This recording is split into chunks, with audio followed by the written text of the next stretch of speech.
Temeter and Huron-Fowl were at the shallow ridge before the bunker's steel hatch, shouting at their kinsmen to run and run, to run and not look back. Temeter felt a pang of fear, not for himself, but for his men. They had responded perfectly to his command, falling back in good order and surging away from the enemy along the trench lines they had already cleared. Hundreds of them were already in the bunkers, sealing themselves in to weather the imminent bombardment. But there were many more he knew would not live to make it to the doors. He looked up again at the sickly sky, and Temeter became torn inside.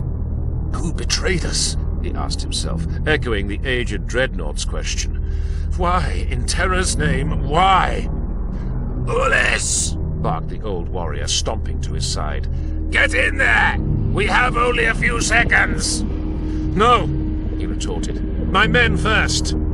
"Idiot!" growled Huron-Fowl, throwing protocol to the wind. "I will stay. Nothing will be able to crack my hide. You go now!" He shoved Temeter with his colossal manipulator claw. "Go inside, damn you!" Ulis Temeter stumbled back a step, but his gaze was still on the sky.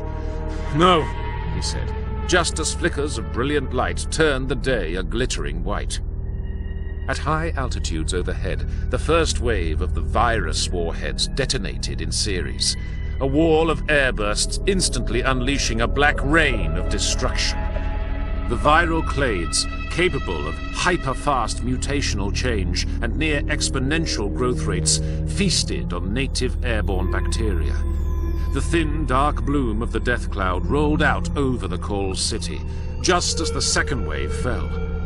The shells did not explode until they hit the ground, bursting to smother city districts, open fields and trench lines with tides of destructive haze. The Life Eater did as it had been engineered to do. Where a molecule of it touched an organic form, it spread instant, putrefying death. The Coral City, every living thing, every human, animal, plant, every organism down to the level of microbes was torn apart by the virus. It leapt boundaries of species in a second, burning out the life of the planet. Flesh rotted and blood became ooze, bone shredded and turned brittle.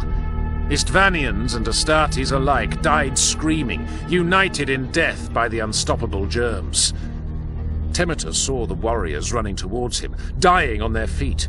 Figures fell to the mud as their corpses turned to a red broth of fleshy slurry, viscous fluids seeping from the chinks in their power armor. He knew that he had dallied too long, and he shouted with all his might, "Close the hatch! Close it!" The men in the bunker did as he told them, even as he tasted blood in his mouth and felt his skin prickling with budding lesions. The metal door slammed shut and hissed with the pressure seal, locking him out. Temeter hoped they had been quick enough. With luck, they would not have taken any of the virus inside with them. He managed 2 stumbling steps before he fell, the muscles in his legs singing with agony. Huron-Fowl caught him. "I told you to run, you fool!" The captain flung off his helmet with a final agonized gesture of defiance. It was useless now, the virus having moved effortlessly through the breather grill and into his lungs. His hand flailed at the metal flank of the dreadnought and traced a runnel of dark fluid.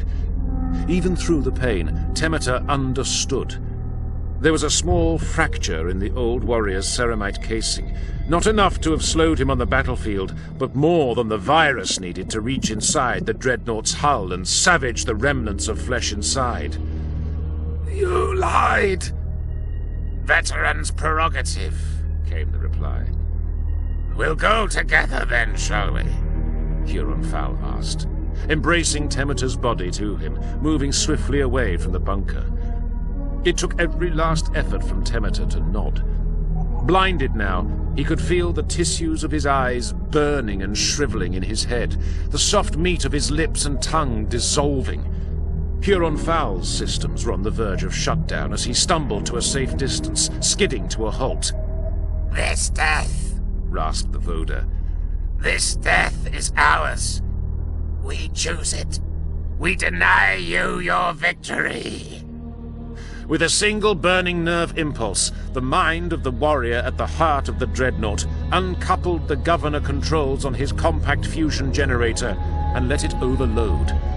For a moment, there was a tiny star on the battered plains outside the Coral City, marking 2 more lives lost within a maelstrom of murder.